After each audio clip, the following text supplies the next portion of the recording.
Music matters. Here today with Afterthought, man. How you feeling? I'm feeling fantastic. I'm feeling blessed to be here with y'all, man. Brother, no, I appreciate you having us, dude. For real, for real. Thank you. Especially in your space. I appreciate you letting us pull up on you. Yeah. How you doing, man? What you been up to today? I drove home from Sacramento, and I had 2 sessions, very productive sessions. So I'm feeling great. Where at? Right here. Oh, okay. So you record everything here? Everything, yeah. I mean, if someone else is like, pull up to my studio, or whatever, or I use this studio, or I'm particular about where I record. But if not, here for sure. And I'll never like pay for studio time unless it's like really. Yeah, pretty much. Has it always been that case, or did you like start out paying for studio time? Nah, that's how this space actually started. Is I was probably like 15, and everyone was paying for studio time, and I was like, this is hella dumb. Just a huge waste of money, and I didn't have that much money. And at school, like, you know, I was taking recording classes and stuff, and my homie, my main producer, A-Side, who's still my main producer today, we recorded all of my early stuff in his attic, and I saw how easy it was. And basically, I just took I was like, all right, if studio is $60 an hour, and I'd be trying to be going like once a week or whatever, I would, bless you. Thank you. I would like take $20 of that or whatever, or like $50 of that, whatever. Like I felt like was like a quarter of the price. Yeah. And I would just put it into a fund. I bought a mic, I bought an interface. Or first I actually used my mom's like poetry mic. She's a poet. Oh, awesome. To record like a mixtape or whatever. And, you know, shitty recordings and stuff. But as it continued to go, I was just like, why would I now try and pay for studio time instead of investing in better quality gear? Yeah. Learning to engineer, and maybe I could even make money. And then like senior year, I started charging people to record in my house. And then it becomes a business. So you're not even paying anything at that point. You're making money off your investment. Pretty much, yeah. And then I just like, as I kept going and like becoming more of a professional artist, whatever that means, like I saw that studios that I was looking at had the same gear as me, because I was spending like a lot of money on gear, and I started using live instruments and stuff like that. And just like now it's almost to the point where it's like it's kind of hard for me to record at another studio, just because like my workflow is so so played out like that, you know what I mean? So like you're so comfortable. Yeah, like going to another studio is like playing an away game almost. Huh. No, that makes sense. Yeah, that makes perfect sense. Yeah. I think it's weird that we like, I don't know, I feel like there's like this label we put on something to call it like a studio.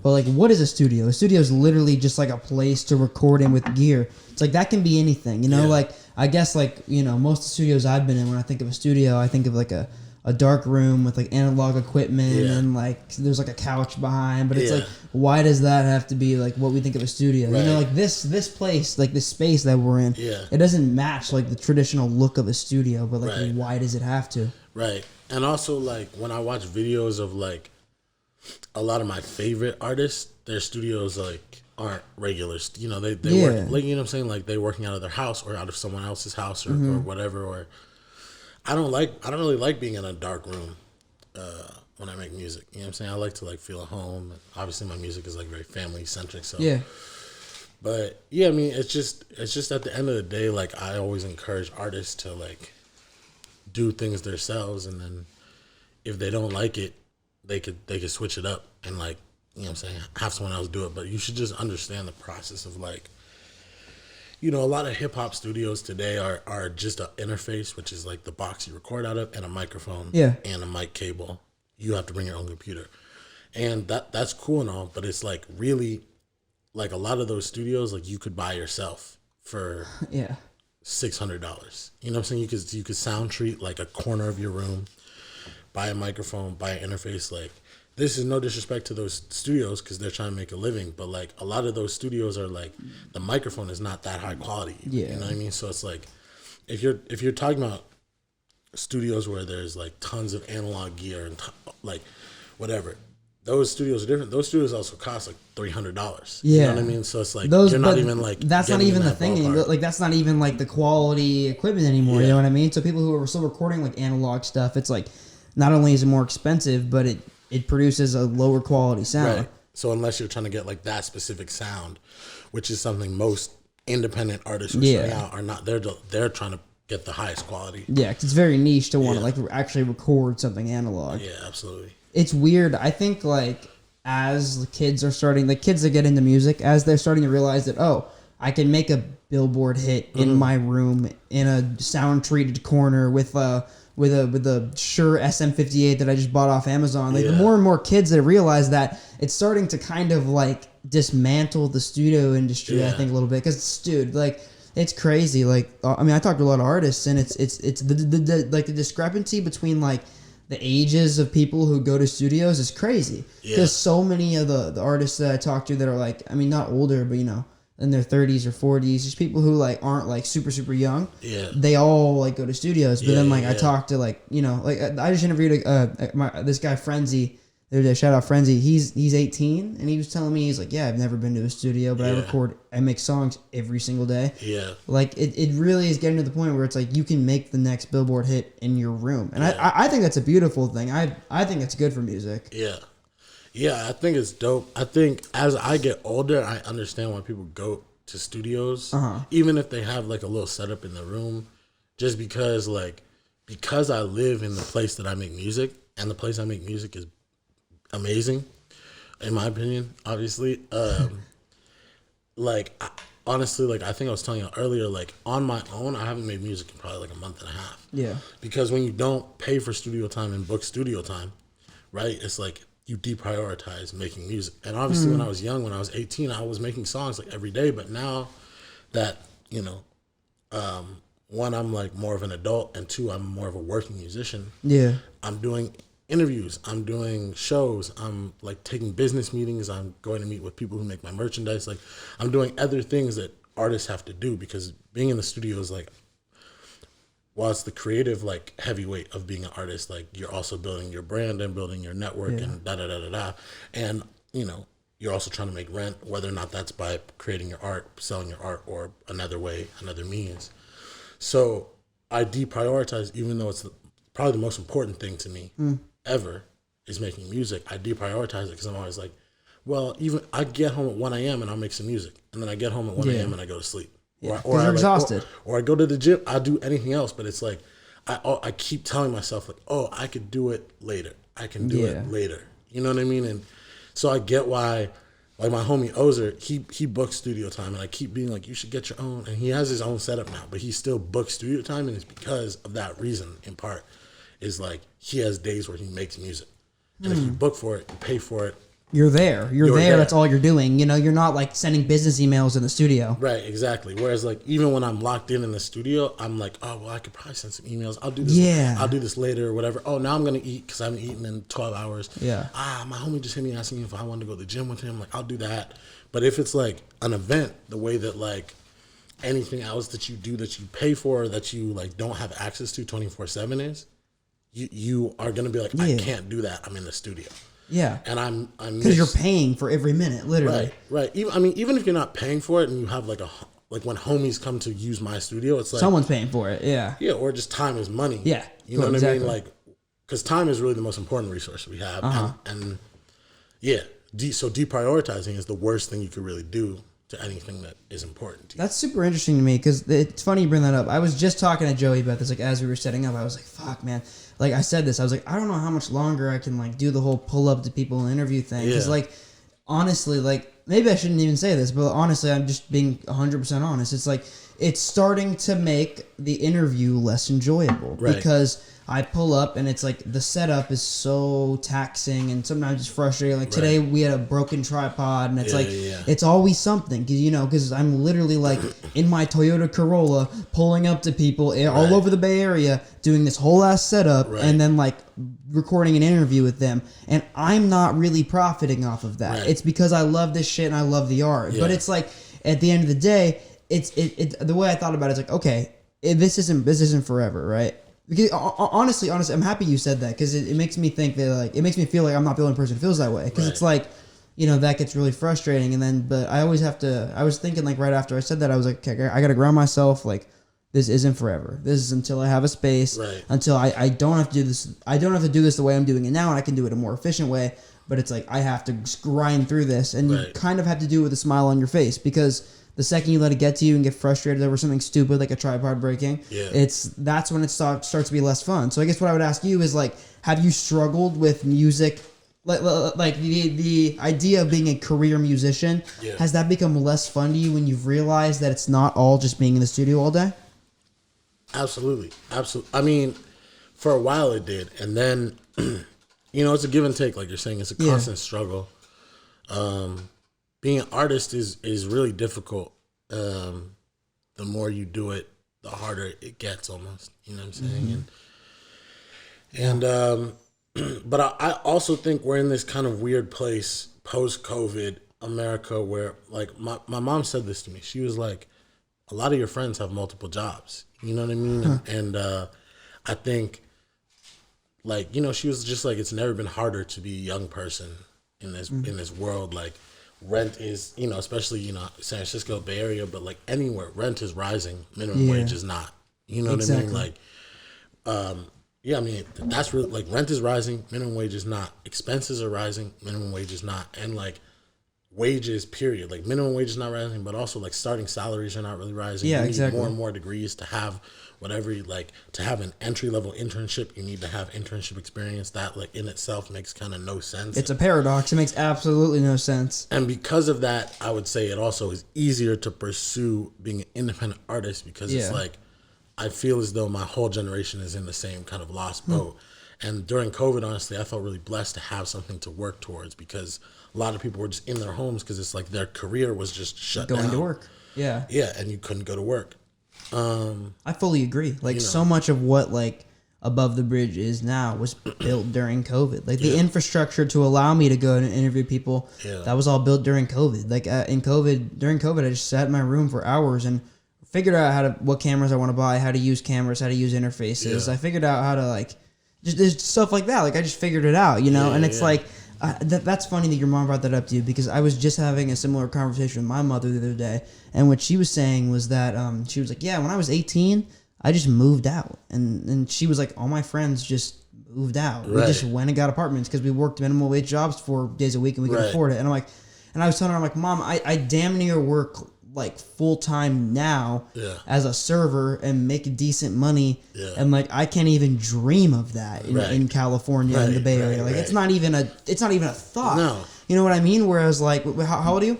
24. Yeah, so it's like when our parents were growing up, it's like literally like the expectation was that you were moving out when you're 18. Absolutely. Because you can. I mean, like if I could have moved out the second I turned 18, of course I would. What kid wouldn't do that? Yeah. Yeah, I mean, it's all like insane, and being an artist is always going to be insane, but that's the choice you make when, not to get too out there, but like when you enter your art into the system of capitalism, that's what because there's nothing, and I honestly, like, this is the greatest shit I've ever learned is like, I chose to make music my career because I'm good at it and because I love it and for 1,000 reasons. But career musician doesn't mean professional musician. Yeah. And professional musician doesn't mean career musician. And like you can be a classified hobbyist and be like a legit musician and a career music. Like it's all just like labels and stuff. Like there are people who make tons of money off of like TikTok and work a 9 to 5 or whatever. There's rappers who you might like listen to every day who you think are the biggest shit ever who work like another job. And there's rappers you've never heard of who work in the music industry, not rap. You know what I mean? That's kind of what I do is like, I do a bunch of things in the industry, but rapping is not my only payer of the bills, but I'm a full-time artist, whatever, so it's all like subjective. So it's really just like your mindset toward it and what you choose to do. Because if you are going to, you should always have the mindset of going to like be a artist who lives full time off of their artistry. There's some things that you're gonna have to do that you're not gonna like doing, just like any other job in the world, because that's like kind of the system of capitalism that we live under. Is like if you're doing something to make money, you're not gonna like it and like whatever. But those are just the rules, unfortunately that you play by. But not being in the studio all the time is hard, but also like there's other parts of being an artist that I'm definitely in love with. Yeah, of course. live performance for sure. You know, I mean, all of it, like the whole journey for me, which is why, like, I think in part I chose to really follow it as a career path.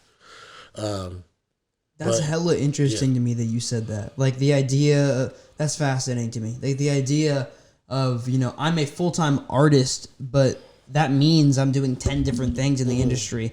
That was one thing, like I assume you could probably relate to this. As I got more and more involved in the industry, and the music industry, that was something it took me a long time to learn, but now now I feel like I understand that. It's like there are very few people in this industry that do one thing. Yeah. And if they're doing it full time at least, you know what I mean? So it was like, that was fascinating to me to learn that. And it's like, I think of I would love to, and like obviously I'd love the world. I'd love for there to be a world where like Above the Bridge is like successful enough for a music media company to be like all I do.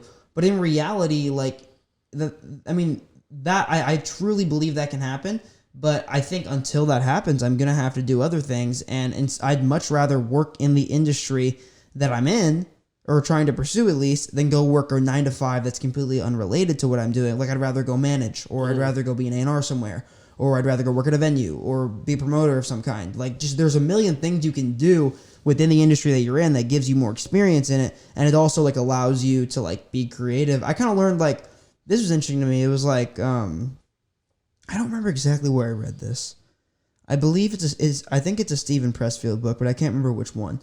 He talks about the idea of like making art making your creativity your job as soon as possible, regardless of what that means. So if you make short films, for example, and you want to be like a director, that might mean shooting videos for like artists that are just around you locally. And, you know, that's not the exact niche you want to be in, but it's making money off your creativity. Because the idea is, if you can make money in the field that you want to eventually rise to the top in, you are automatically, like, getting experience through it, and then you're also fueling your creativity even more, and you're learning while you're doing it, and it's making you fall more and more in love with it, so you can just continue down that path. Mm-hmm.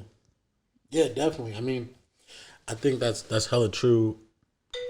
I mean, sorry. Shout out to Ian. Ian calls me. He's called me in like 4 interviews at this point. Gotta have the FaceTime interruption. Yeah, oh God. But yeah, I mean, I think half the time that's true, but half the time it's like sadly the opposite, and like it might stifle your creativity. You know what I'm saying? Which is why You think so? Yeah, I mean, I know a lot of people who like tried to become an engineer and like sort of fell out of love with music or whatever it may be. You know, so it's sort of like, yeah, I mean, I think that's why I say, like, being an artist is impossible. Like, there's no one way to do it. There's no, like, your mentor could teach you everything and you could relate to it. And then as you're going along, you figure out that things are very different for you than they were for the like-minded individual who's giving you game or whatever. But I think, like, following your creativity is the single most important thing you could do. You know what I'm saying? And, like, for a lot of people, that is, like you're saying, like, monetizing off of your creativity. But for some people, it's the opposite. And it's like, I know homies who, like, did a video for me for free, and I kept being like, oh, like, whatever. And they're like, nah, like, pay for the video. You know what I mean? Like, not me, but, like, props and stuff like that, because I don't have money. But I want to do it for free because I love it. You know what I'm saying? And there are other people who are like, I'm doing, you know, this is business, but I love it, da-da-da. It's like, nothing is wrong. It's just like, you have to make sure you're preserving your creativity. That's you know, so some people lose their creativity when they go to a 9 to 5 that has nothing to do with their creative field. Some people lose it when they make their creative field their 9 to 5. You know what I mean? Which is why a lot of artists, like, who I love, like, I realized stop making music is kind of maybe because of that. But it's just like, as the curtains get peeled back, you realize, one, everybody's story is different, and two, like, a lot of rappers who I've had the pleasure to work with, like, hit me like, hey, I'm finna come to your studio after I'm finishing up my job, you know, or whatever. And it's like, I didn't even realize it. Oh, you have and at first I was like, oh damn, like, whatever. But now I'm like, you know, you never know what people, like, they could be in that boat of like, no matter how big I am, I want my money-making thing to come from somewhere else, so that, like, that never ruins it. And it's like, you know, if you're making hella money off the artist shit, then you just have extra money. But if it's like something happens for 3 months or 3 years, it's never affecting you because you have a full time that's completely different. You know what I mean? And like, even now, like, Like COVID. Yeah, exactly. Like COVID and a lot people who make the most of their money off of live performing. Mm-hmm. It's like if you are just an artist and you have a 9 to 5 that's different, and you go remote and you do all the shit that most of the world did, or most of us did, whatever. It's like it doesn't really affect your creativity and your ability to create. You know, so it's like I would say the only thing that I really can say that all artists, all creatives should do, and all people should do, is preserve their creativity. You know what I mean? I'm gonna sneeze again. Oh no, I'm not. That was like the second you stopped talking, I was like, "Fuck, I'm gonna sneeze again." You don't have to answer this if you don't want to. Yeah. Tell me if I'm overstepping my boundaries. But can I ask? So when you say you're a full-time creative, what do you do outside of rapping in the industry? Do you engineer? I know you mentioned that. What else do you do? Like, what other ways do you make money creatively? So I'm a songwriter. Oh, okay. And, that's sort of makes sense. You're a damn good songwriter of your own stuff. Thank you. Appreciate that. Yeah. So I'm a songwriter. I was signed up until 2020, and then I was finishing school, and I was about to sign another songwriting contract, basically writing music like I was not super into, like pop music that I was like, it was like, this is cool music, but I don't really love writing it. And I was going to move to LA, and I was like, you know, I'm working in the music industry. I was like kind of unsure about it. I love songwriting, R&B, and you know, some pop, but I don't I don't just like love writing any kind of song. And then COVID hit, and I came back to to be with my family, and you know, everyone where I was and most people in my life were like, you know, 2 months will go by and we'll be back before we even graduate. And I was graduating in 2020, whatever. And that clearly was not true. I chose not to sign the deal, and it was probably the best decision I ever made in my life. I kept songwriting independently, you know, and I gained a manager. And like you said, like I wrote basically my first hit. It wasn't like a Billboard hit, but it makes me a lot of money, thankfully. Yeah. And it gave me a lot of keys to doors that I wouldn't have had otherwise. And I wrote that in my college dorm room. And I just kept writing. I gained a manager from like gaining traction, and we worked things out. And then now it's like I make a lot of income from that, passive and active income off of back end and front fees. Yeah. So I do that, and that's like entirely separate from my artistry. And like if you talk to a lot of people in the Bay Area and you talk about Afterthought, like they won't know that I'm a songwriter. I don't really talk about that. Yeah. Very much. I don't hide it, but it's like it's not like I'm like. I appreciate you sharing it. I mean, it's interesting. Yeah, I mean, I don't walk around saying, "Oh, I wrote for this person. I wrote for this person," like because. It's a different thing for me, and like I don't want it to be like, it would be almost like if I worked for like an ad agency, and that ad agency had like worked with Kehlani, and then as a rapper I'm walking around like, yeah, I know Kehlani, and it's like, but it's from my other, like, even though it's musical and I'm musical, it's like it's a different world. Like those people are not in the Afterthought who performs an Afterthought with Family Now the Group and all these things, like not in that world, you know, by choice. So that's my main thing. But honestly, as of late, and my manager's hella mad at me about this, obviously.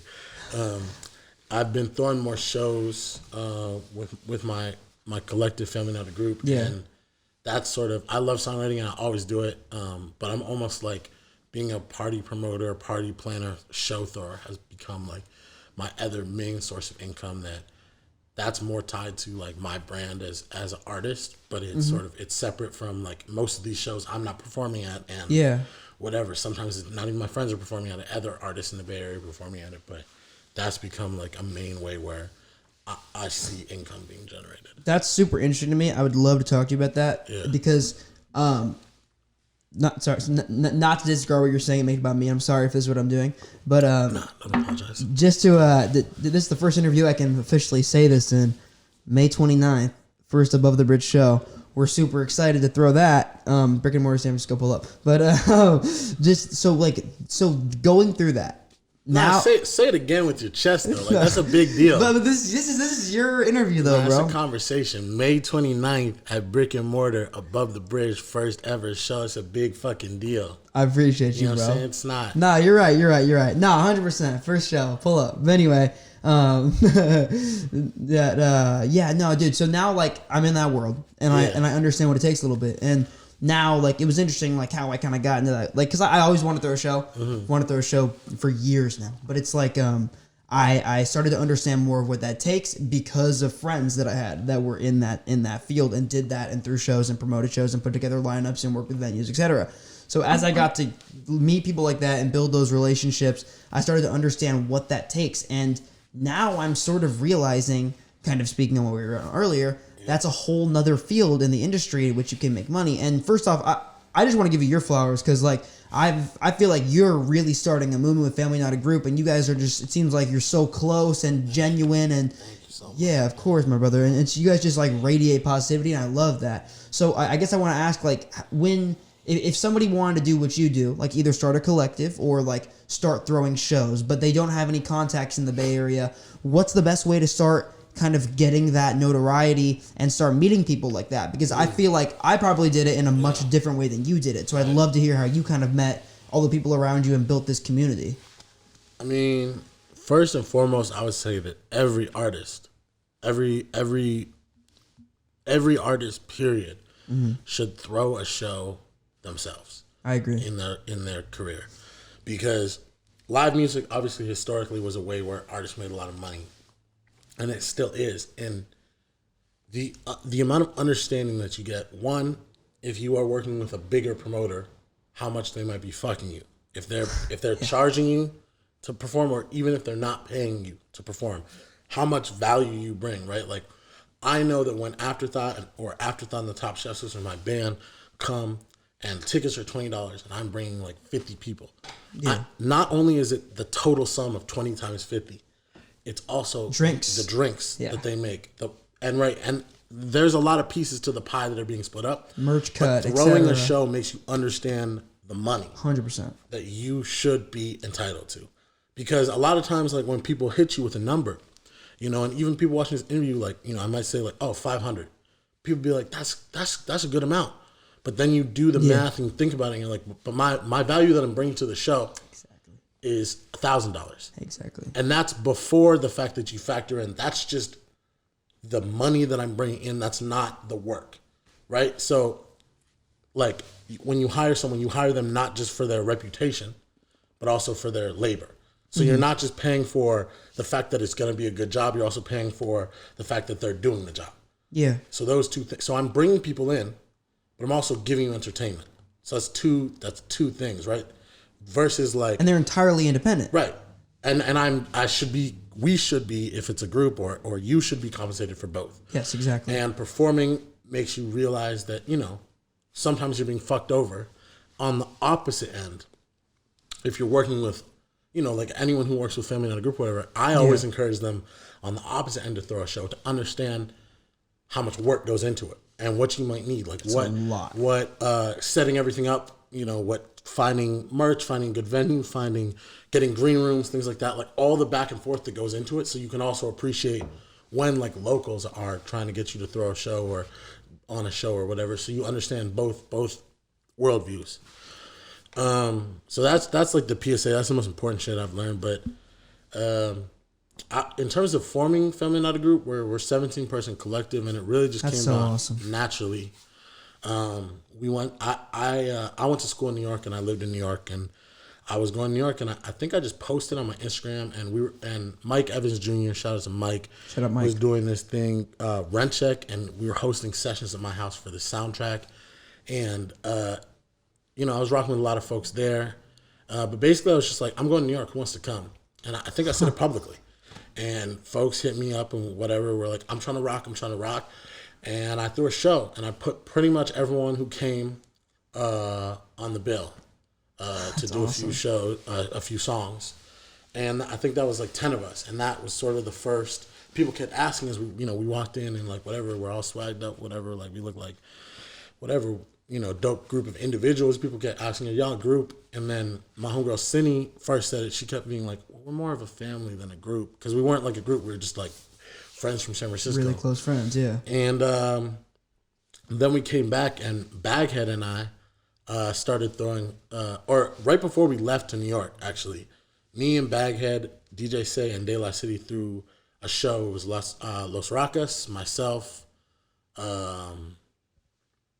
damn, I don't even remember who else was on the bill. So when I remember, I'm sorry, I'm such a piece of shit. But yeah, and we did the show at El Rio, and it was in the patio for a Halloween show, and it was fucking cracking. It was like 350 people on a Sunday afternoon. She was lit, and they were like, "We want you back." Yeah. And that was sort of the first show that like I had damn, I'm forgetting everything. Jesus Christ. Right before that, I had released my project Family First 2, and I did, shout out to Sheesh Records. They're super dope, and any artist that's watching this, they're super dope. Wait. Sheesh Records? Sheesh Records. Is that connected to Sheesh Media? Probably not. Different thing? Okay, never mind. Yeah. They're at top of the hill on Mission Street, and they let me do a show at their space for free. Wow. It was me, Xanabis, Shout out Zan. Shout out Zan, Cinny and Dina Rowe, and then Baghead and Say Hey Kid were spinning, and De La City, and Tasty Tings was vending beef patties, and it was for my album release, and I brought a big bottle of Hennessy that's right there, actually. And Hey, Joe, can you picture that bottle? We'll put it on the screen right here. And I gave just free shots to everyone who came, and I had the weekend I released it, I had 10 shows. So I'd already had 4 shows when it came out on Friday night, and every show I went to, I said, I'm going to give out free shots of Hennessy if you come. I give everyone who came a free shot of Hennessy. That's a good-ass marketing tag. And it turned out hella well, and that was free. I made no money off of it. I lost money because I bought a big-ass bottle of Hennessy and gave it out for free. But that was my first taste. Then we threw this Halloween show, and then 2 days later, I went to New York. We did this show in New York, and we sold out this venue in New York. And then it just kept spiraling, and Baghead and I started throwing shows in the city. We started this thing called Friday Night Fights at the Knockout. We kept doing shows at El Rio, and suddenly, me, Baghead, DJ Say, Ozer, Professor Gable are throwing shows. These other, Jen Set is DJing. Shot by Just Tarantino is always filming in BTS, et cetera, et cetera. And it's this like thing just kind of collides and happens. And Family Not a Group is 17 people, but there's people who are in the family, but they're just like not, you know what I'm saying? But it's Family Not a Group is just a portion. Like the way I describe it is like it's like we're all like New York in the 90s. Like there's the Jungle Brothers, you know what I'm saying? But there's Tribe Called Quest, and there's, Jungle Brothers, and there's Queen Latifah, and then there's Native Tongues, and whatever. Totally different avenues. Yeah. And then there's Wu-Tang Clan, and then there's all these movements, and they're all kind of fucking with each other, and obviously there's some funk, but we're trying to alleviate that. But so that's how the group came together, the family came together, and then in terms of throwing shows, Baghead, shout out to Baghead, he had to connect to El Rio. And we started throwing shows there, and then the Knockout. It's really like find your lane, find the people in your lane, and then kind of reach out to venues, because I think the problem, especially in hip hop, is that there's like really 4 venues that are like hip hop venues. In the city? In the city and in the town. Like I'd be interested to hear, what would you call like hip hop venues in the city? Brick and Mortar. Yeah. You know what I'm saying? Like Brick and Mortar is kind of the go-to. And again, like you said, shout out to Gerald. Shout out Gerald, man. Like, appreciate that you. shit is amazing. But it also means his calendar is hella full. What I mean? His calendar is hella full. Oh, it's full as fuck, and man. Yeah. He's always trying to put people on, but it's like you can't have 10 of the same shows, like independent artist showcases. Yeah, but, of course. So the venues we were doing it at, there's been hip hop shows there, but El Rio is not known for hip hop.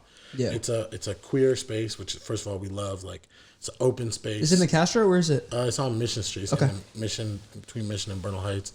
But it's known for like DJs and outdoor patio partios and parties, and it's a super dope space, but it's not like a place where if you say El Rio, no one's gonna be like, oh, the place that throws hip hop shows. Exactly. But they want all kinds of stuff. We did it respectfully and in a dope way, a diverse lineup of folks from the city, from the Bay Area, and they fucking bought drinks.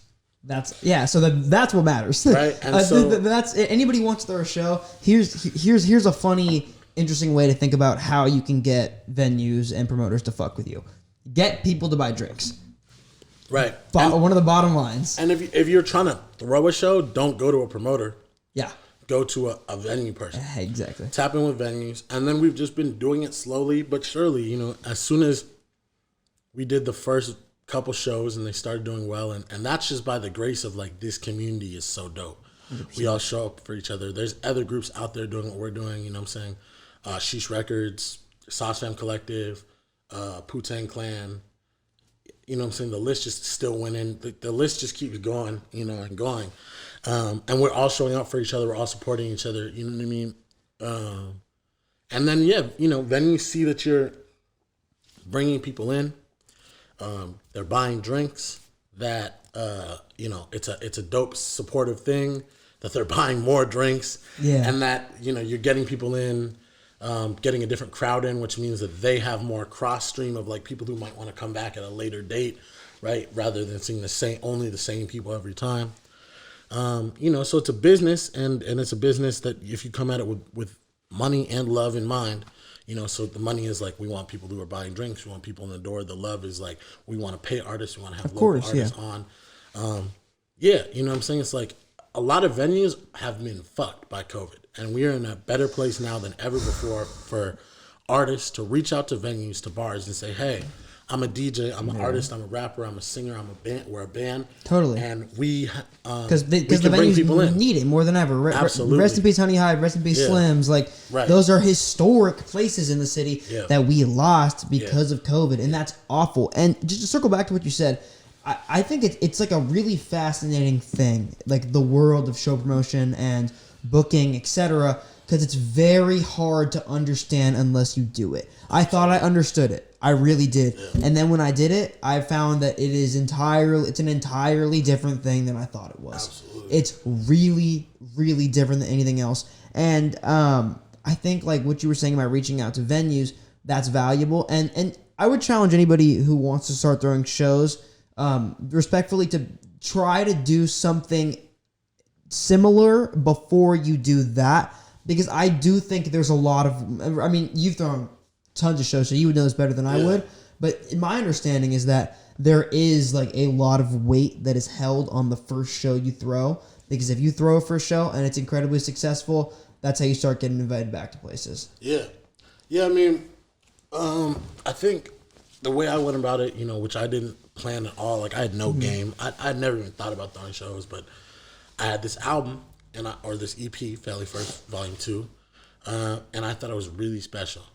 And basically at the end of 2020, I was going hard with playlisting and promotion and trying to get my streams up and all this stuff. And then I was working with this management company, and they were dope actually, but they were misguided.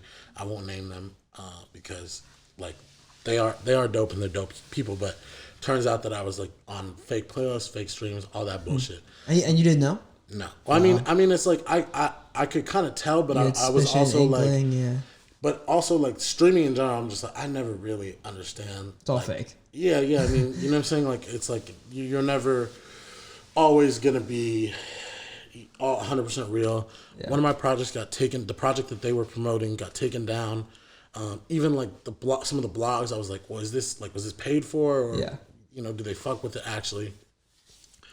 And I was able to get the project back on. It was all cool. But basically going into 2021, I was like, you know, I still whatever. But I was focused on people-to-people relationships in a post-COVID world. And that was my goal. I wanted to focus on live shows so I could look the people who I was trying to get my music in their ears, in their eyes. I was focused on reaching out via DM to artists I fucked with or people who were like responding in comments to my content, things like that. Face to face, eye to eye, human to human, soul to soul. Because I was so fed up with like what's real, what's fake, all this stuff of like I was having success, and I know some of that success was real, but then I was like, I don't know, and now I see the hard work of that face to face of like throwing shows, and then I had this record, and the last record had gotten taken down because of fake streams. Yeah. And I had this new record, Family First 2. I thought it was so special. I thought it was so dope. I was so proud of it. And I was like, I want to do what I did last time. I want to put money into something to get people to listen to it. Mm-hmm. But instead of doing streaming, I booked myself 9 shows. Myself and my band. Jesus Christ. And one of them was the show I was throwing, Family First Friday. Mm-hmm. It was the final Friday of August and I threw it with a bunch of my homies that I was mentioning before, DJ Say, Baghead, De La City, Audio Vandals, South Sam Collective, all these different people. And like I said, I promoted it. I went to all my other shows that I was doing, and I promoted that show. I did the free Hennessy shot thing. I had dope other artists. I was like, hey, could you promote it? Whoop, whoop, whoop. It was at a space, a community space, so the stakes were kind of a little lower. Yeah. And I packed the thing out. And, you know, I didn't realize, but it's like, that is how I would say to start. Is like, start with, like, if you know any art galleries, community spaces, places that aren't bars, that don't generate income off of events necessarily, but they generate income off of other things. That's a fascinating way to look at it. A clothing store, whatever, where it's like, hopefully people buy stuff, but in general, like, people coming in does not mean, like, it's an open space. You're not required to buy anything to be in there, and whatever. And it's also, like, their profit isn't based on what you bring. Right. Yes. Pretty much. And then from there move forward. Mm-hmm. But yeah, I mean, I'm still on that wave, and I don't think it'll ever stop. Of like, in person, what can I do? Because totally, as much as like saying that, you know, one of my songs has like 2 million streams on Apple Music, and honestly, I've never really done any Apple Music promotion.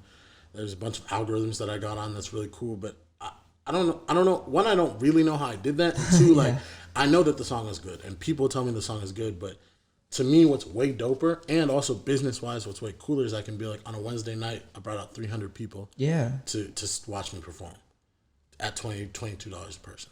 Yeah. Because those are dollar signs from the business BS capitalism standpoint, and real figures that like I cannot dispute. Right. Yeah. Beating hearts in the audience. I've always said, like, if you want to understand how many fans somebody really has, go to one of their shows. Right. And of course, like, then you get to the point of like, well, how do you make fans elsewhere? Like, how do you not get trapped in the Bay Area? But like I said, we went to New York. Going back to New York in 2 weeks. I have 3 shows out there. Oh, awesome. We were just in Portland. Shout them out. Where can they buy tickets? Huh? I said, shout them out. Where can they buy tickets? Shit. Fucking, my Instagram bio has all the information. I'm playing at the Chelsea Music Hall on May 13th. And I don't know the other shows, but I'm playing at the Chelsea Music Hall on May 13th. They're going to be lit, You can find tickets. I'm playing with a full live band and some other dope New York artists. I got into that information. Clearly I don't. But if you find that link in my bio, maybe you'll know better than me. But yeah, you know what I'm saying? So that's really like my whole thing now is the face-to-face. Yeah. You know, not everyone is I love performing. I perform with a band. I love being a band leader, all that. So that's not for everyone, but if you're interested in throwing shows, which a lot of people are, because people tap in every day asking about it. You know what I'm saying? And people don't really even like understand that's a thing until they like saw me doing it or whatever. If you're interested in throwing shows and, you know, or throwing more shows for y'all, it's like, yeah, you know, understand the face-to-face value you bring, understand the monetary value you bring, and then tap in with venues. Because, and always know, and this is for artists in general, for everything that we do, always know that you are bringing something to them, even if you don't feel like it. Because all this pay-to-play bullshit, all of the like media around independent artists makes you believe, us believe, independent artists, podcasters, videographers, whatever, that we're begging for something. Yeah. But if I've learned anything from throwing shows, it's that these independent artists are bringing more than they are taking.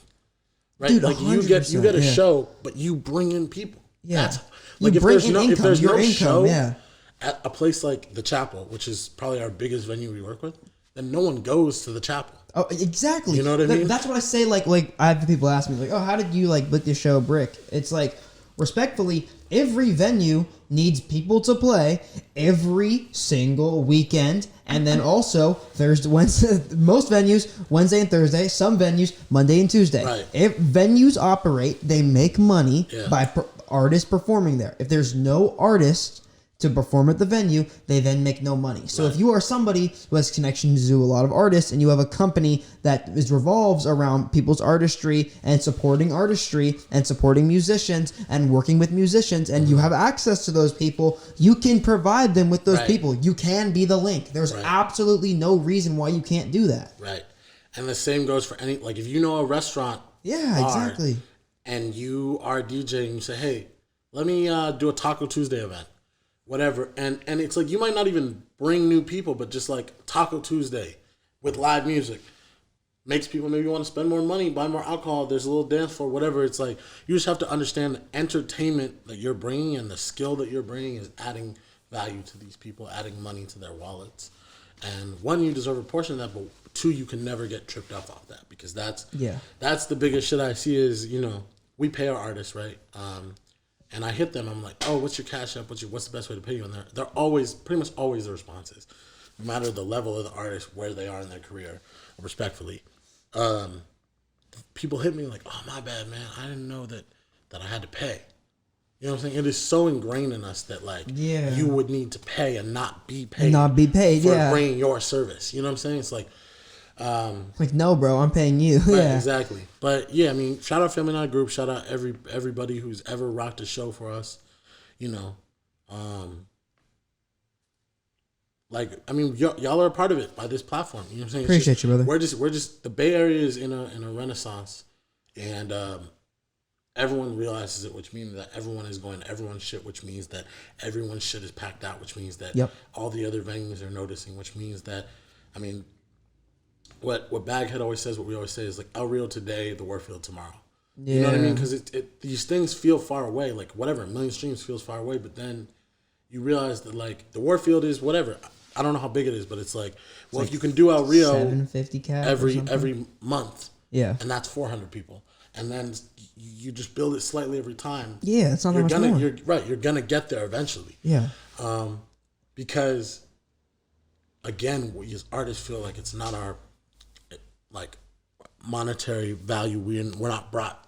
You know, we don't deserve this kind of thing. But it's like people want to go out, and that's the real shit with Family Night Group is like we're always like what and it's like it's a night out. We're giving like most people, respectfully, don't really know what to do. They just go to a bar and drink. Exactly. So obviously, if you frame it as like, do you want to come to my show where like I'm going to be rapping songs you don't know?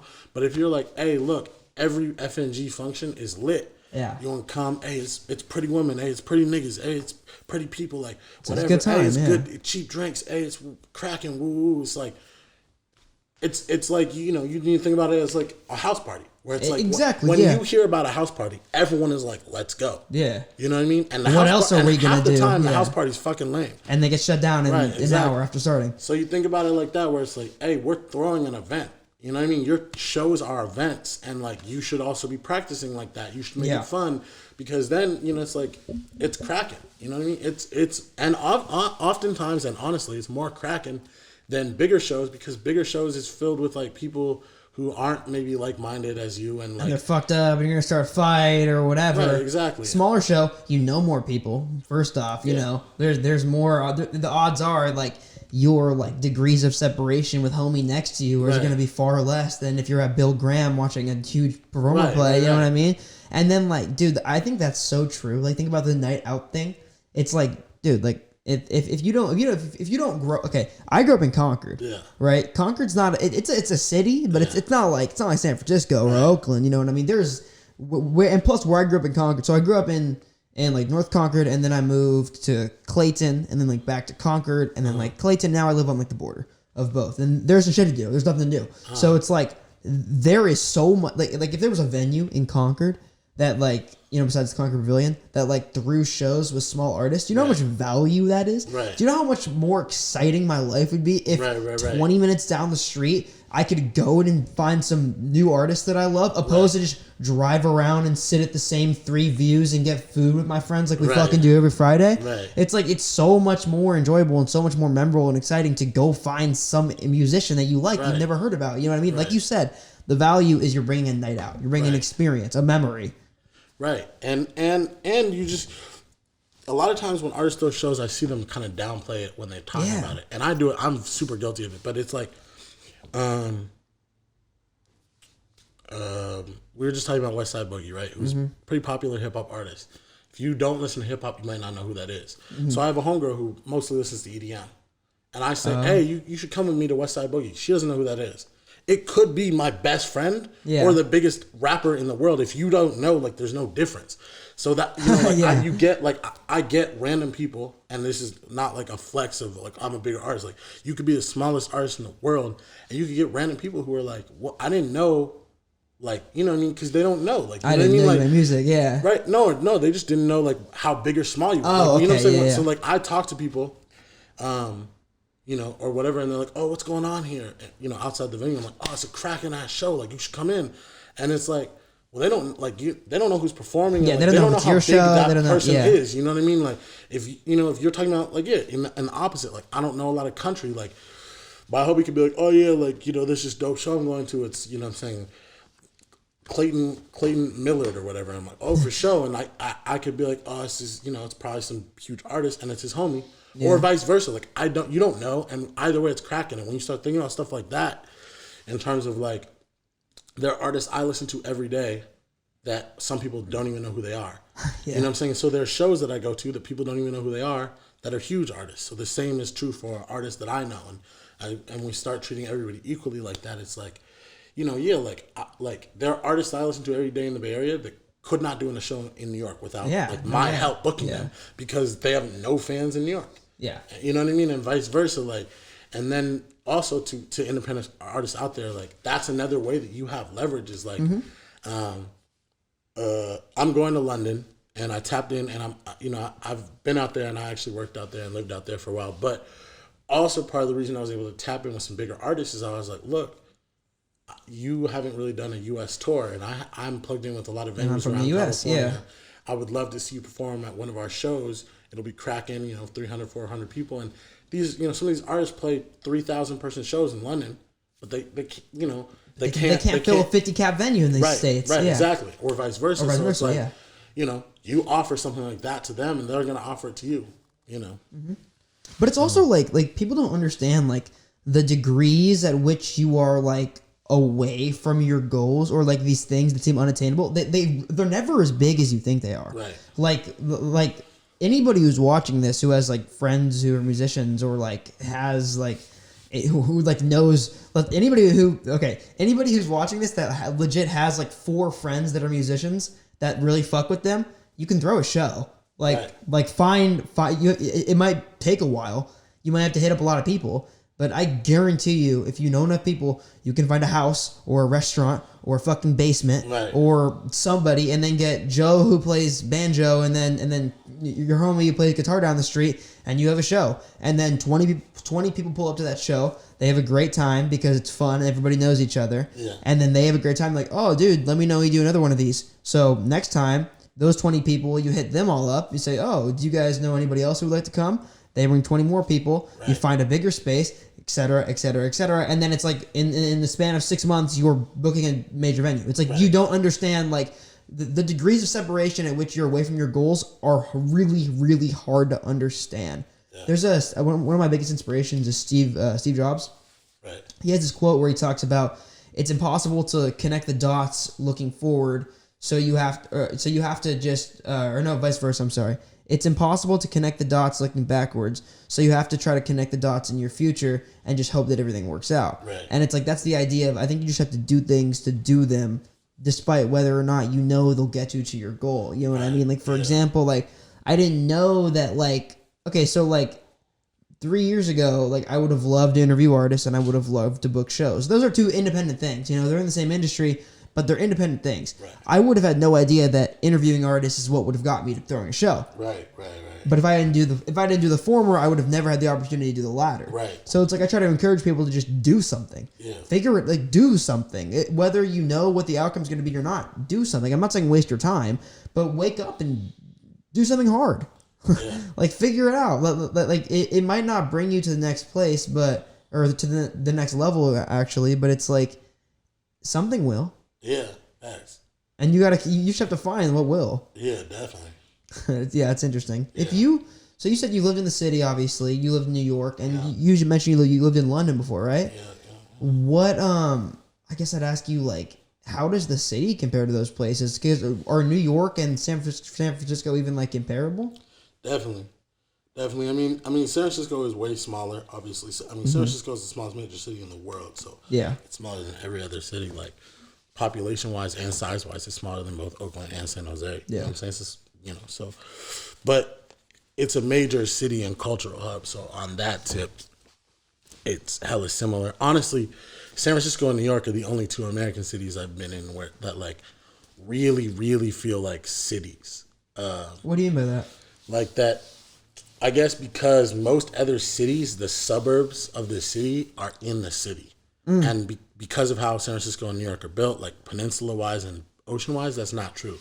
So like Chicago, well, I've never been to Chicago, but like Atlanta, Los Angeles, DC is kind of like that too, but it's weird because like half of it is unoccupied because like government people live there.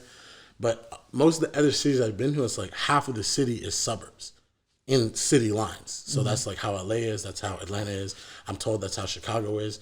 So it's like you could be from the city, but like you need a car to get around. Yeah. New York and San Francisco are the only two cities I've been in where like really that's not true. Like you know what I'm saying? Like it's pretty strange if you're from San Francisco or New York to like have everybody in your crew drive. Yeah. and not from like a class standpoint or like a money standpoint or like no access to car. Like from an efficiency standpoint. From just a efficiency standpoint, like if everyone has a car, it's like, damn, that's pretty crazy. Even honestly as an adult, I'm like, damn, everyone drove here? Like that's, you know what I'm saying, whatever. Yeah. And just, like, you know, I mean, the reason I've lived in so many cities is because like I'm hella scared of the suburbs, honestly, and like for hella different reasons, like but like I mean horror, like I feel like a lot of horror movies happen in suburbs. Like every horror movie happens in a suburb. But also like I don't like you know, right now I could walk out of my house and go to like 8 restaurants. You feel me? A corner store is right there. Like I don't like having to like drive to do everything. Yeah, I get that. You know what I'm saying?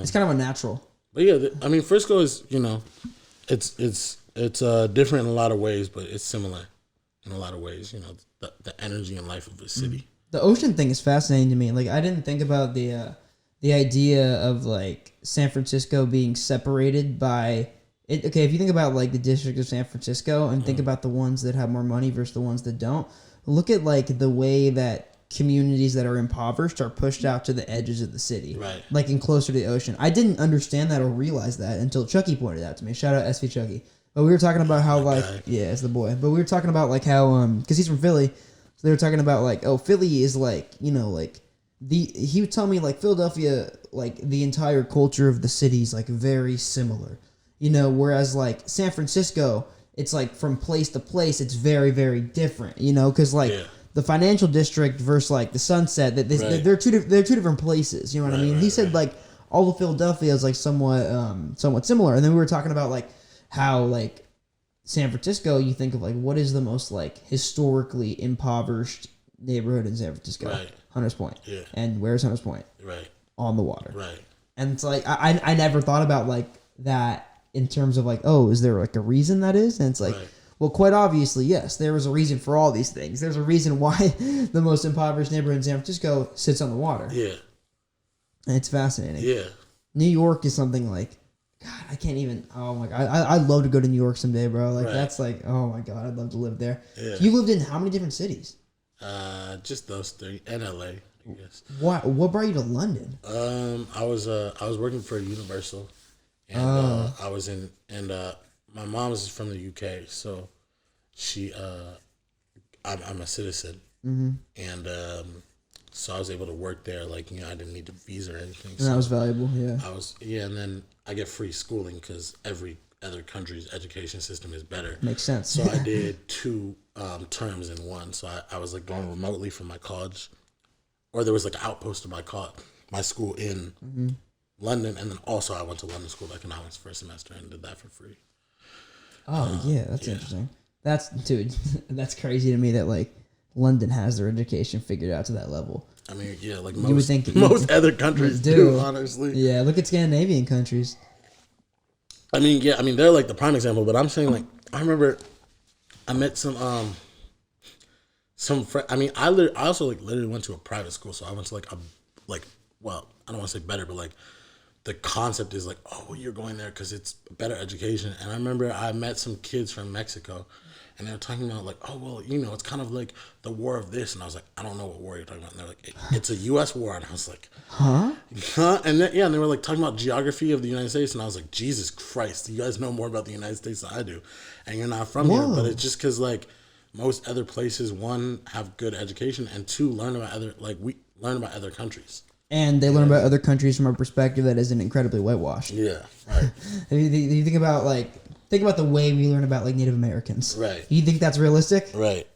Nah. You think we just came here and we're like, oh, can we maybe get some of that land? Right. You think that's I'm sure that's how that went down. Yeah. But it's like, think about like it'd be interesting to I would love to go to another country and redo some of my high school history classes. Right. To see how much of a different perspective I would have. Right. Yeah. That's cool. I mean, a lot of people do that. I guess that's why you just emerge in a culture and kind of relearn a lot of things. What part of the city did you grow up in? I mean, mostly the Fillmore, the Visadero, and I lived in Potrero Hill for a sec too. Oh, okay. When you were growing up there, was it more of was there a lot of art around you? Because if we're around the same age, I'm 20, you're 4 years older than me, but I guess when you were growing up in that area, were you surrounded by a lot of art and culture? Yeah, definitely. I mean, I was raised in the Mo, but I really I was all around the city, and the city was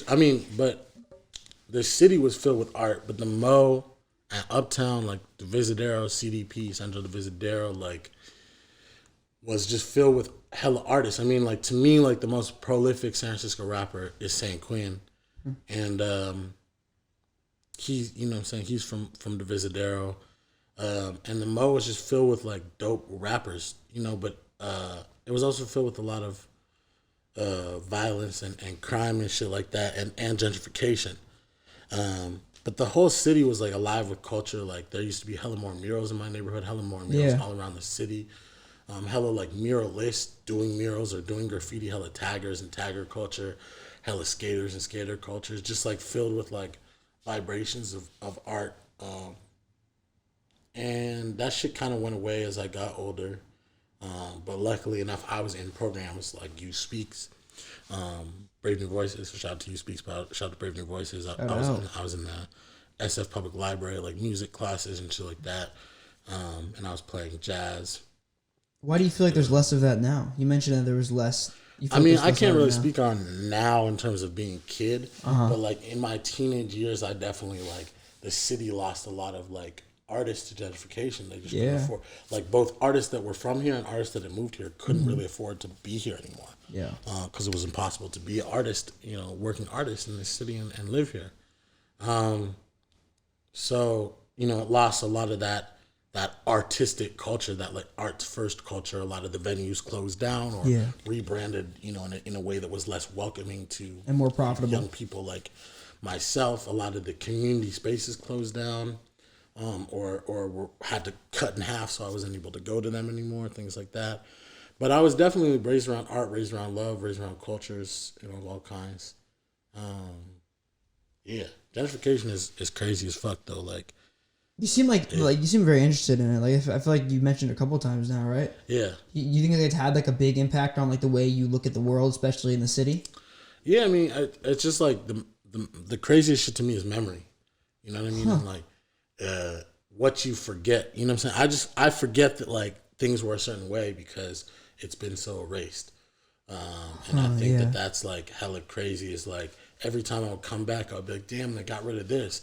And then the next time, something else would have changed. And the thing that I used to be upset about was, the place that I found solace in because it was there the last time or whatever. So I watched, luckily enough, there are videos and timescapes and pictures of my neighborhood before. But it's I'll be like, damn, I forgot that this was there. I used to go there every day after school or whatever, whoop-de-whoop. Yeah. And you almost forget. And that's obviously a product of growing up in a city that was rapidly changing, but that's also a product of just growing up in the city. Is it's constantly, both because of racism and gentrification, but also just because of being a city, it's constantly changing and evolving in 1,000 different ways. Entirely, especially politically in San Francisco, because it's such an independent place. It's so different than the rest of the world, and it moves so fast because of that. Because it's we can almost make our independent decisions, whereas another part of the country rather is so tied into the political system that they aren't as independent as San Francisco is. gentrification is something that's very interesting to me, and I wish I had more of education on it, understood it more. Right. But growing up in a place like Concord, that wasn't something that I grew up around or saw. So it's always been like, but I even think about, I mean, because I've been coming to the city my whole life. Now it's the point where I'm here more often than I'm home. Right. So it's like, I am starting to understand it as a concept more and more. And it is very interesting to me, especially like, I think it is interesting to look at it through a memory perspective, you know, because like I said, that's not really something I can relate to. Right. Because I grew up, I don't know, Concord isn't, I get, it's like half suburb, half city. Right. Yeah. Yeah, I mean, I don't know. I mean, you know, like everyone has their own experiences with it, like you're saying, and in the Bay Area, but it's hella crazy. San Francisco, to me, is one of the craziest culture. Like the time frame, you're a little younger than me, so like you probably would have missed it. But basically, when I was like a young kid, there was no like major industry that San Francisco had. And by that I mean tech was just being invented.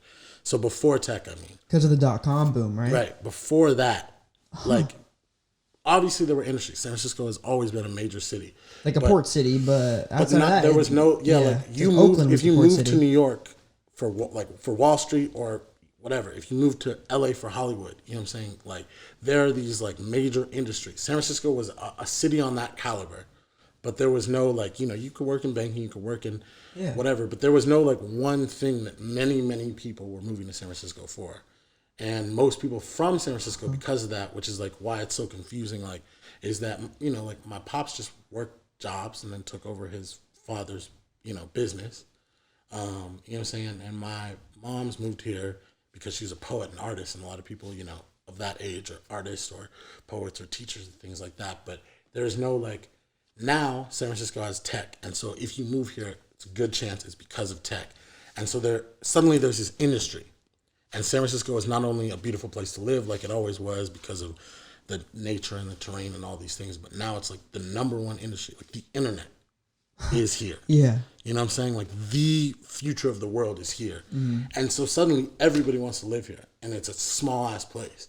And so that's why like gentrification is so crazy historically here. Accentuated, It's like other places there's waves of gentrification, but here it's like there was nothing. You know, this is an exaggeration, but there was nothing. Boom.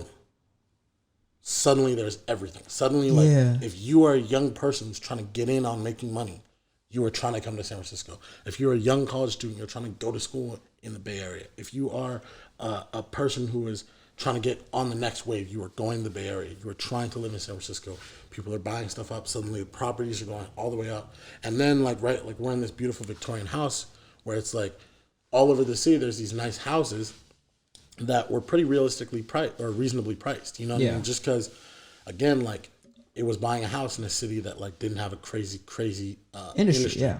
Suddenly you're talking about multi-million-dollar homes in the city of the internet. That's also like a beautiful, like it's always a beautiful place to live, but suddenly it has like the future of the world being created and contained in its, you know, in its borders. And so that shit just makes gentrification so crazy and obviously drives artists out in some ways. That's a fascinating way to look at it, because when I think of San Francisco, this is what's crazy about it. When you think about, like, we aren't that different in age. Like, you're 4 years older than me, and when I think about San Francisco, I don't have any memories of it being anything that wasn't filled with tech. So it's like that's how fast it happens. Happens in a span of like 4 years. Like the difference is between like it's crazy. Like the experience growing up in the Bay Area between somebody who's 24 and somebody who's 20 can literally be entirely different, because that's how fast this stuff moves. That's how fast those changes are. Because I never remember San Francisco as anything but the tech place. Yeah. Which is weird to me. Yeah. You mentioned you were a jazz musician. Like, did you grow? What kind of? I think we were talking earlier. You said you were a drummer. Nah. I wouldn't call myself a drummer. Yeah. Honestly, I wouldn't even call myself a jazz musician. Really? Like, I play a vibraphone, which is that instrument over there. Cameras can't see it, but thanks, bro. Yeah. So I played that, and I did tour with that, and like I did mostly like jazz music. But I played drums. I dabbled in lots of instruments, but honestly, I suck at all of them. The only instrument I like was ever really good at was vibraphone. And I got into that just because I played xylophone as a kid in my school because we had a Orff style music program teaching with the xylophone. I just really got into it, and then I carried it through high school. I had a jazz teacher, shout out David Boy, shout out Scott Foster, when I was in high school that just really changed my life. And then from there, I just continued on playing. I found a mentor in college that I hella fuck with. His name is Roy Nathanson, and he opened up my worldview again to music. Yeah, but jazz music, I think more than the actual music itself, the I don't make music alone, and that's because when I was playing jazz, I was always playing with people. Is that why you play with a live band now? Definitely part. So what do you play with mostly now? Did you ever play without a live band, or did you only play with a live band? No, I'll play. I feel naked when I do it, but I play with backing tracks if need be. Yeah. But I much prefer playing with a live band. And my band is called the Top Chefs. Shout out the Top Chefs. Shout out to the Top Chefs. You can follow them on Instagram at the Top Chefs Band. And yeah, so I play with a live band usually, and that's definitely part of the reason. I gotta change the way I say this. I don't play with a live band. A band and I play together. Yeah. So it's they're not just playing my music. We rehearse and add things that are not my music at all, and we come up with ideas together. So it's not just they're playing my repertoire or playing my songs in order. You know? Yeah, and it's not you're coming to them and being okay, I want this, and then humming a melody. It's you're a musician. You're an instrumentalist. You understand these things. You. I would imagine, playing vibraphone, you have a certain understanding of music theory and these concepts that obviously fellow musicians would understand. So it's not somebody who has a band and the band plays their music based on whatever they translate it to instrumental terms. Right. I asked somebody this the other day. I'd be interested to hear your answer to this. Do you think do you think that is becoming less and less of or do you think we need more of that in hip hop right now? Instrumentalism? Because I feel and maybe this is pandering to a certain audience that doesn't their opinion doesn't even matter in the long run, but I feel there are so many people who try to act as if hip hop is an illegitimate form of music for whatever reason because it's less instrumental. Yeah. I find that as hip hop as playing with a live band becomes more and more of a thing, and the more traditional forms of black music soul music and jazz music start to find their way back into hip hop and start to influence the genre again. I do find that more instrumental hip hop is becoming more and more of a common practice, and I do hear more boom bap stuff now I think than I did a couple of years ago, or more rappers playing with live bands. So do you think hip hop needs more live bands, or do you think it just kind of is what it is? Yeah, I mean, it is what it is. I really don't know, honestly. Yeah. I think hip hop just needs more dope shit. I don't really I play with a live band because I like it, but yeah, I love the art of DJing. I love the art of you on your own live performance, whatever it may be. I only play with a live band because I like playing with a live band, and it suits my music. You know what I mean? I don't think that's true for everybody, and I just think hip hop needs more of an emphasis on live performance. I totally agree with that. But I don't think that needs more instrumentalists necessary, especially you need to be paying these musicians. Of course, you know what I mean?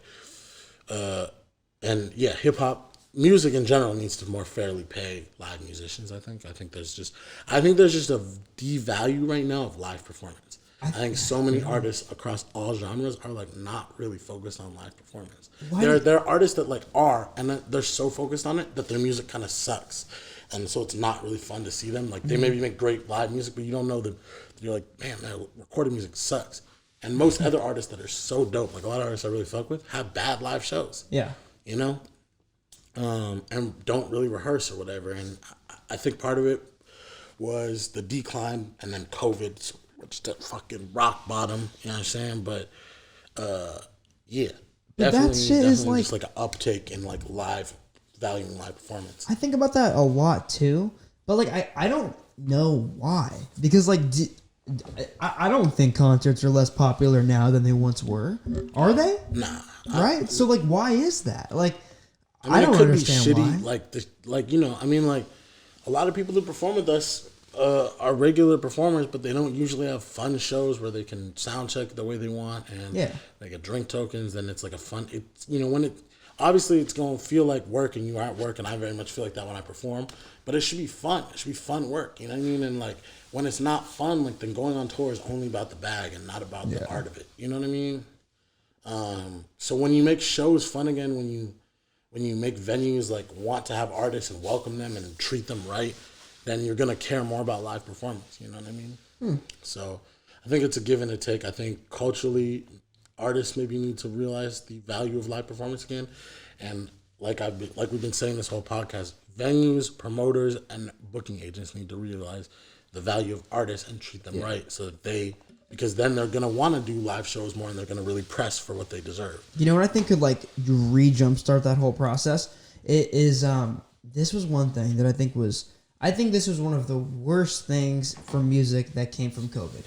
It was the elimination of all ages shows. Right. I feel like maybe this doesn't have any backing. Yeah. This is based on strictly empirical evidence, but I do feel like before COVID, I saw way more all ages shows than post COVID, and I think that's because these venues had less capital built up, had less of a backing. They were just down money more than they were before, so they have to do 21 plus shows because people are going to buy drinks then.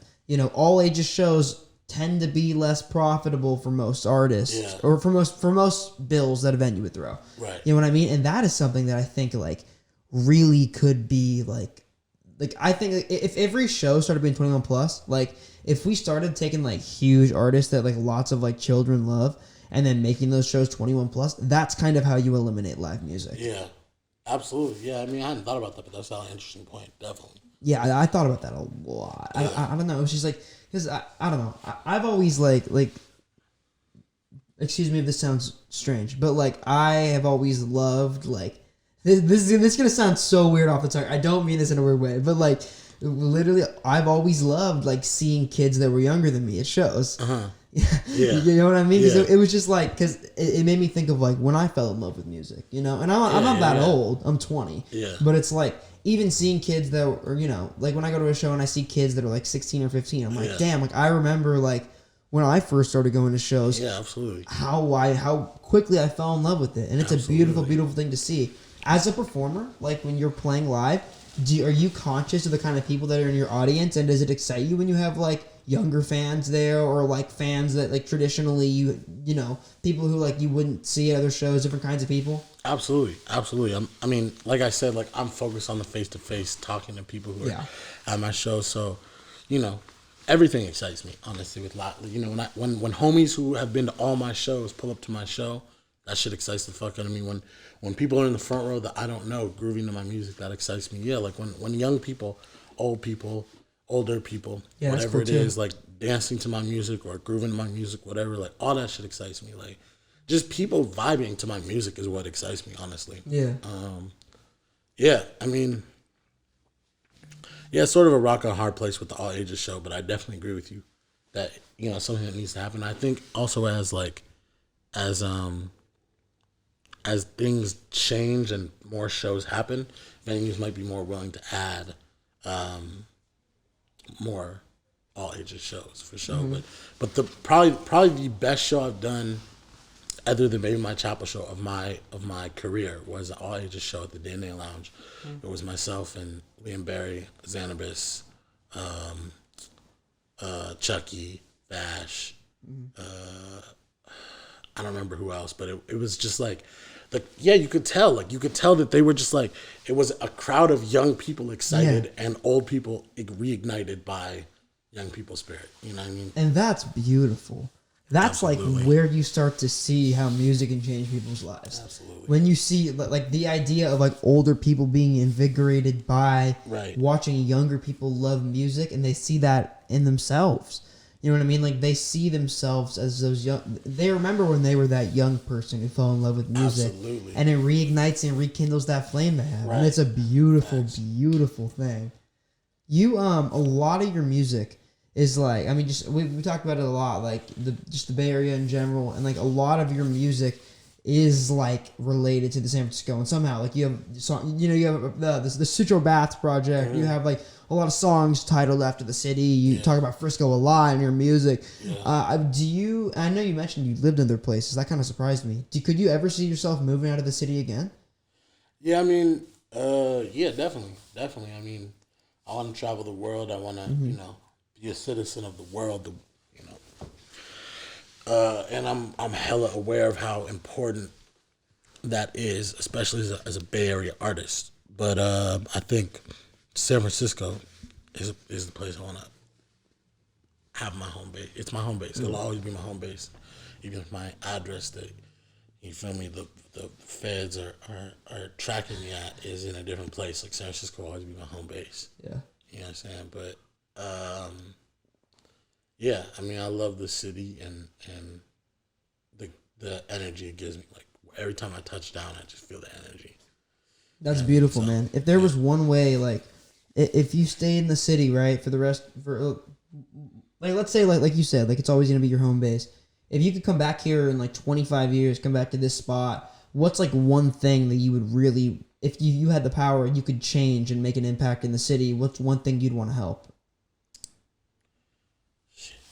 I don't know. I mean, there's honestly... Unfortunate as it is, there's probably more wrong with San Francisco right now than there is right. And, I mean, we have a huge problem with over-policing of certain areas, especially Tenderloin. Over-policing, under-policing, or, I mean, the issue in general with policing is, like, that it's not crime prevention. Yeah. And what I mean by that is, like, that police aren't there to stop the crime. They're there to find the criminal after the crime happens. Which means that, like, there's tons of police in the Tenderloin, in the Mo, where I live, in the Point, but they're there to scare and find the criminals often. So crime prevention is things like You Speaks, United Players, Us for Us. So I see, like, the elders in my community do shit like Community Music Center or whatever. Programs that get people, at-risk youth, whatever that BS thing means, youth in general, people doing things that hopefully benefit the community. That's what true crime prevention is to me. So that kind of thing, doing community work, the work that my OGs do, shout out to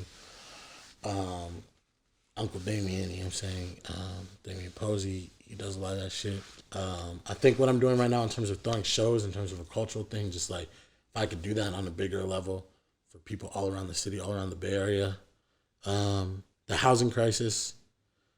But, you know what I'm saying? So, honestly, like, what I'm doing right now, just on a bigger scale every year, so I just played a show for the empty homes tax, which basically is trying to tax landlords who hold their units and don't house people in them, but don't sell them because they're waiting for the market to drop, and it would tax them so that it would be more profitable for them to house people. And when you house people, you have to house a certain amount of low-income units, and there's like 10% of San Francisco homes are empty. There's only 8% of the, there's 8% of that could be filled, and it would feel like, in some ways, alleviate the homelessness crisis. I mean, there's a lot wrong with my city, but just like using my art form, my platform, my art form, my love for the city to combat that, and I think, in a beautiful way, I'm already doing that. So just 100%. Doing that on a bigger scale every month, and then 25 years from now, if I could do that on the biggest scale, you know what I'm saying? Like, directly changing laws, directly cutting funds from police and putting them in community organizations,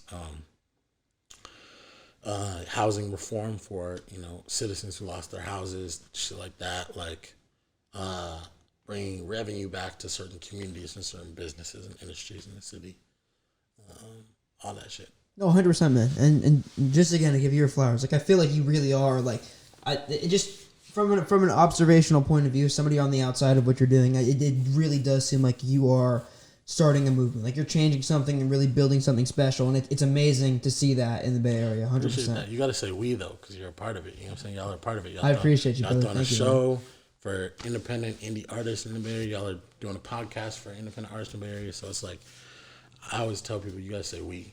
Thank you, brother. All of us, you know what I mean? Yeah. And I mean, I can't, no, seriously, I appreciate you for real. Yeah, all right.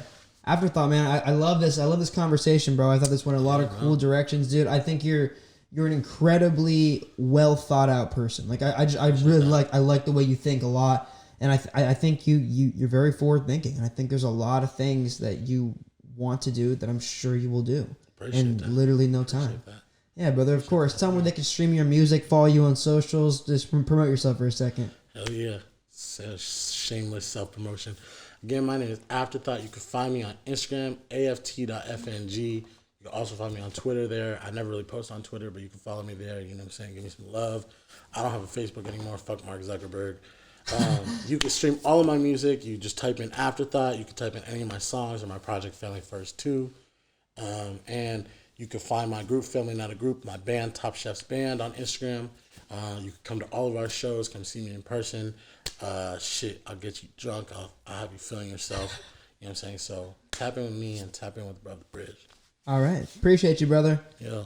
Just again, to reiterate, May 29th, everybody, our first show, Brick Mortar, San Francisco. Again, May 29th. Doors open at 7. We got an amazing lineup.